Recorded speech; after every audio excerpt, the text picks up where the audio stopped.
Hola, hijos de las letras, ¿cómo estamos? Aquí su profe Juana Naranja, porque hoy tenemos El Guasipungo de Jorge Icaza.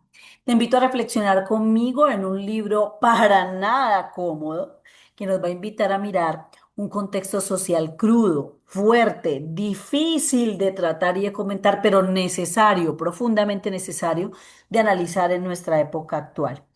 Voy a dejar claro lo siguiente. Primero te invito a que te suscribas, a que comentes con mucho respeto, a que compartas el video y a que reflexiones sobre literatura conmigo dándole clic en el botón de suscripción y que no pretendo establecer ninguna postura política al respecto, simplemente hacer un análisis literario y reflexivo muy necesario para la Latinoamérica actual y para el contexto actual. El Guasipungo es una obra maravillosa porque es una obra de denuncia social que trae consigo un legado indigenista y hoy vamos a hacer un análisis de esta obra cumbre de Jorge Icaza. Aclaro que es mi punto de vista, los lectores, por supuesto, son libres también de establecer los suyos. No siendo más, empecemos. El Guasipungo de Jorge Icaza se publica en 1934. Esta obra pertenece al movimiento indigenista latinoamericano. Y más que una obra, es una profunda denuncia social de la explotación indígena. Es importante resaltar que Jorge Icaza no romantiza a los indígenas en esta obra, al contrario, deja ver la degradación en la que se encuentra el indígena por esta época.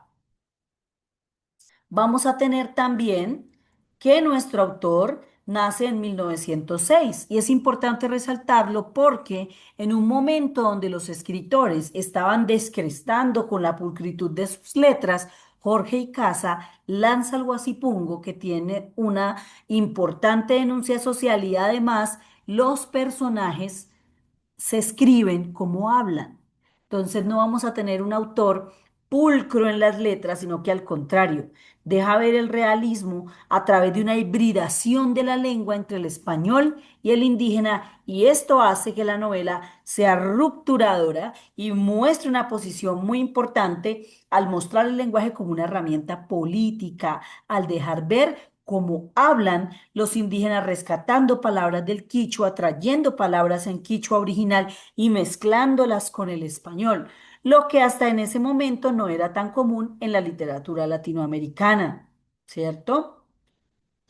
Vamos a mirar que nuestra obra se va a dar en el siglo XX, ¿cierto? En esa época existía un sistema semifeudal llamado el huasipungo, que traduce en lengua española lote de terreno que el propietario le entrega al labrador a cuenta de su trabajo. En apariencia, el huasipungo parece un beneficio, pero en realidad es un dispositivo de control. ¿Por qué? Porque el indígena no recibe un salario justo, depende del patrón para sobrevivir y se endeuda progresivamente, tanto que si muere, sus hijos heredaban la deuda. Entonces, este sistema produce lo que hoy podríamos denominar un servidumbre por deuda. Esa deuda se cargaba inmediatamente a la cuenta de los herederos, generando entonces una esclavitud perpetua disfrazada de ayuda para el indígena, porque allí podían comer, porque allí podían vivir, pero cuando el patrón quería, despojaba al indígena de allí. Esto va a revelar un punto clave. La explotación no es individual, no es hacia un solo sujeto, sino que es hereditaria y estructural. Entonces la novela de Icaza es fuerte, ¿cierto? Vamos a tener también que el conflicto central, ¿cierto?, del Guasipungo tiene varios conflictos a su vez, no es solamente uno, además de la desigualdad social y del racismo, vamos a tener que el conflicto también lo da la explotación y el desalojo. Hay un conflicto de clases, hay un conflicto racial y hay un conflicto de poder simbólico, porque la violencia no va a aparecer solamente como un hecho aislado, sino como una consecuencia lógica del sistema. Ya lo vimos, es hereditaria la deuda, ¿cierto? Los hijos heredan el maltrato que tenía su padre, ¿sí? Y Esto hace que los indígenas se rebelen. En la novela miramos la rebelión, ¿cierto? Y cuando se rebelan, ojo, hay que entender que ellos no están rompiendo con el orden, están respondiendo a una violencia previa, sistemática, como lo acabamos de ver. Y entonces esa rebelión ya no es solamente un acto de resistencia, sino que es una recuperación de identidad colectiva, porque el indígena dice, oh, yo ya no soy el trabajador del patrón.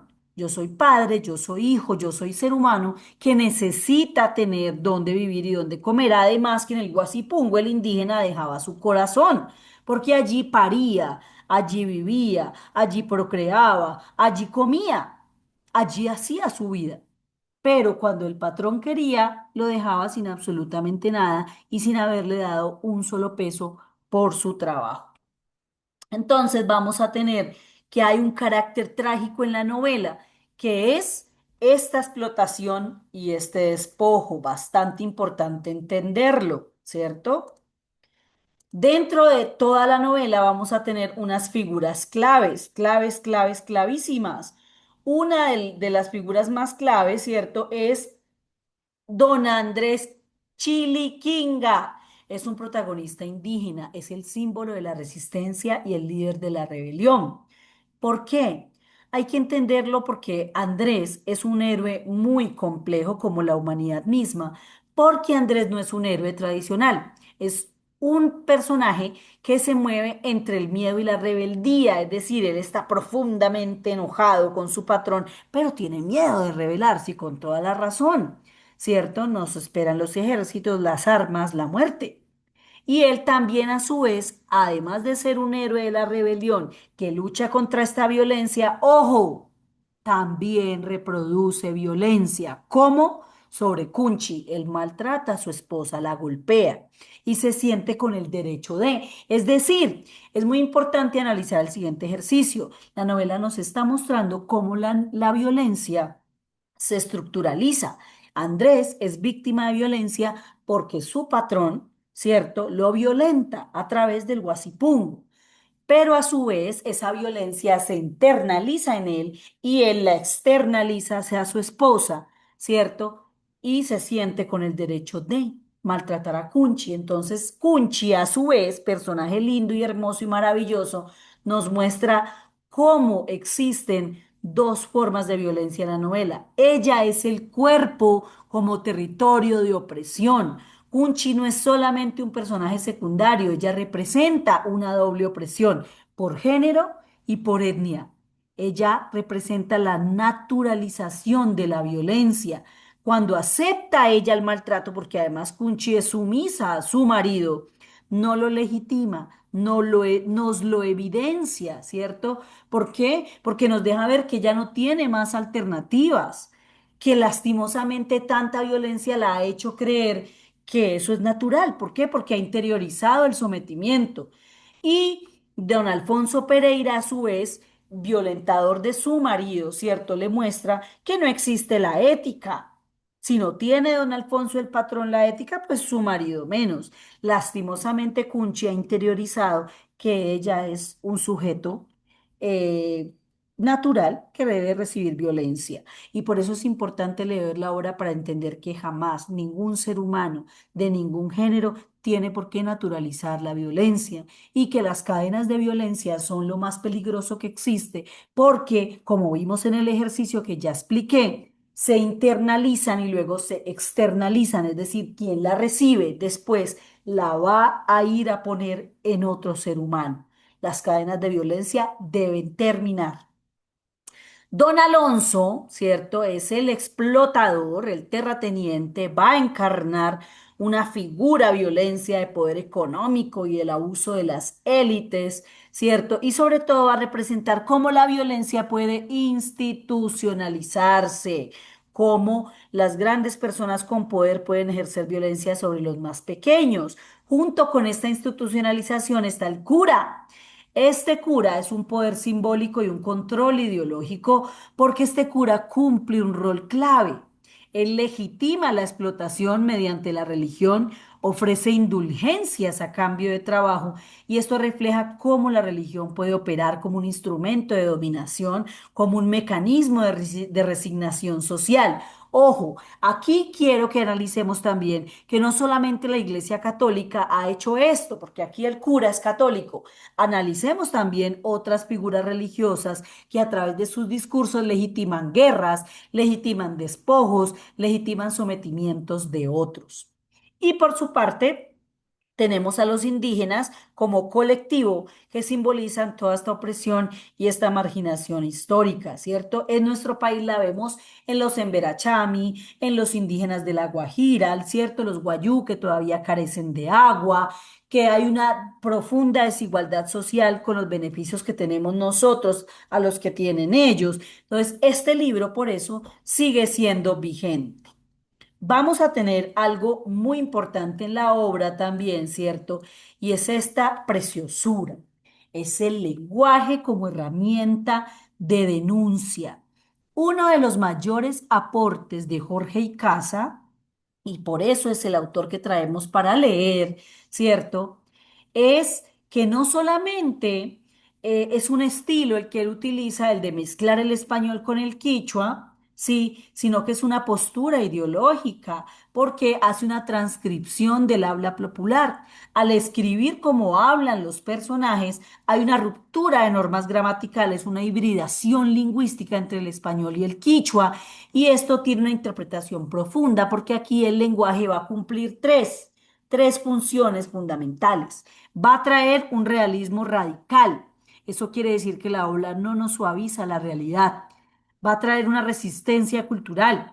Eso quiere decir que el uso del quichua preserva la identidad indígena y trae la denuncia simbólica, porque la incorrecta gramática cuestiona esa hegemonía cultural que solamente valida el español en Latinoamérica cuando este continente tiene cientos de lenguas más, ¿cierto? Y nos va a mostrar una de las tantas lenguas indígenas de este continente cómo es discriminada y cómo hay una lectura crítica de esta lengua y cómo el indígena cuando se revela, cuando Andrés Quilichinga se revela, su grito es en quichua, porque él no dice nuestro Guatipungo, él dice Ñucanchik Guasipungo, lo dice en quichua, que traduce nuestro Guasipungo, pero lo dice en quichua porque el autor Icaza quiere mostrar que ha recuperado su identidad.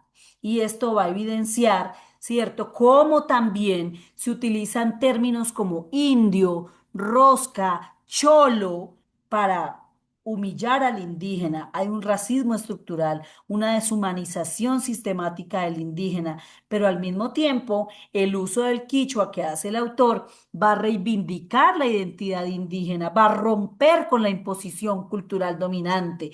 Y hay una tensión clave aquí, muy clave en la novela, y es que el lenguaje, escuchen esto tan hermoso, el lenguaje simultáneamente, es decir, al mismo tiempo, es un instrumento de opresión, ¿cierto? Para discriminar, pero también de resistencia. Entonces, es muy lindo el ejercicio que Jorge Icaza hace en esta novela. Vamos a analizar por último una parte supremamente fundamental para abrir el pensamiento crítico y es la dimensión simbólica de esta obra tan bella. Más allá de lo literal que ya analizamos, de lo lingüístico que ya analizamos, Huasipungo está cargadísima de símbolos. Tiene símbolos, como ya lo habíamos dicho, de la tierra, ¿cierto? La tierra, ese pedacito de tierra, ese Huasipungo, es la vida, la identidad, la supervivencia, la cosmovisión del indígena, pero también es el interés terrateniente no solamente de don Alfonso, sino del gringo Chapi, ¿cierto? Que llega a decirle a don Alfonso, saque esos indígenas de ahí, que yo le meto unas máquinas que no tiene que alimentar y que le dan más ganancia. Entonces la tierra es un símbolo de todo eso. El Huasipungo, ¿cierto? El sistema feudal ya simboliza una falsa promesa de justicia, una mentira, un oasis, un espejismo. El indígena cree que el Huasipungo es suyo, que es su vida, hace su cosmovisión ahí, pero es falso. El Guasipungo es un sistema de control a través de esta falsedad de que yo te entrego una tierra para que vivas y comas, pero la verdad es que te despojo cuando yo quiera. Entonces el Guasipungo es un símbolo de eso. Y el grito colectivo, ¿cierto?, que da nuestro protagonista con todos los indígenas, representa que despertó la conciencia histórica de estos indígenas dormidos que caen en cuenta que ellos también tienen derecho a esa tierra que han trabajado. Y por último, un símbolo dolorosísimo dentro de la novela, ya al final, cuando las chozas son destruidas, esto simboliza algo muy fuerte y vamos a mirar que el autor juega con estas doble papel de los símbolos, así como el lenguaje tiene un doble papel, ¿cierto? También esta destrucción de las chozas, porque va a simbolizar la aniquilación de la esperanza. El final del Guasipungo es realista, es duro, es crudo y muestra la aniquilación de esta esperanza, pero también deja algo muy importante y deja una memoria de la resistencia, deja una huella de lo que allí pasó. Y por eso es importante esta destrucción de las chozas, porque es la memoria de eso que ocurrió. La vigencia, por su parte, de esta obra maravillosa en nuestra linda Latinoamérica, ¿cierto? Es profundamente relevante porque nos lleva a varias conclusiones. Vamos a mirar que en América Latina persiste el extractivismo de nuestros recursos, ¿cierto? No por parte solamente de nuestros países, sino por parte de extranjeros, como vemos que llega Mr. Chapi, el Guasipungo. A Latinoamérica también llegan intereses internacionales a extractivizar nuestras tierras, ¿cierto? También hay conflictos territoriales. Tenemos hoy en día que los indígenas son víctimas de desplazamiento forzado. Hoy, 2026, lo son. Sí, hay peleas por tierras entre comunidades también. Hay una marginalización de los pueblos indígenas. Lamentablemente tenemos que ver cómo los Emberachami son indigentes en nuestras grandes ciudades y eso es producto del desplazamiento forzado. Entonces, esta obra nos demuestra que la violencia estructural no es un hecho del pasado, es una continuidad histórica y por eso es importante seguir leyendo Guasipungo. Por último, la conclusión final, ¿cierto? Es que esta es una novela incómoda. Es una novela que no ofrece soluciones porque no las ofrece. Aquí no hay redención. Aquí los indígenas son masacrados y esto es intencional por parte del autor porque Icaza nos obliga a nosotros como lectores a confrontarnos con la brutalidad de un sistema que sigue vigente, con la complicidad social. Nos obliga a preguntarnos nosotros como sociedad, ¿qué hacemos? Miramos a un lado, nos hacemos los locos, ¿cierto? Y nos obliga a observar que hay una normalización de esta violencia, de este despojo, ¿sí? De esta mendicidad sistemática del indígena. Y por eso esta obra no busca ser agradable, busca ser transformadora cuando se lee. Y por último, en esta reflexión ya bastante extensa, ¿cierto? Vamos a aclarar que Huasipungo no es solamente un ejercicio académico como lo hemos hecho en el aula, pintando la novela, pintando a Cunchi, pintando a Andrés, pintando a Don Alfonso, ¿cierto? Huasipungo también es una reflexión política que tenemos que hacernos y es cuánto de la realidad de esta novela sigue vigente en nuestras sociedades. Todavía discriminamos al indígena y mucho más importante aún, qué papel jugamos nosotros dentro de estas estructuras. Muchas gracias por haber reflexionado conmigo. Te recuerdo por favor que te suscribas, que compartas, que lo me gustes y que sigamos siempre reflexionando con las letras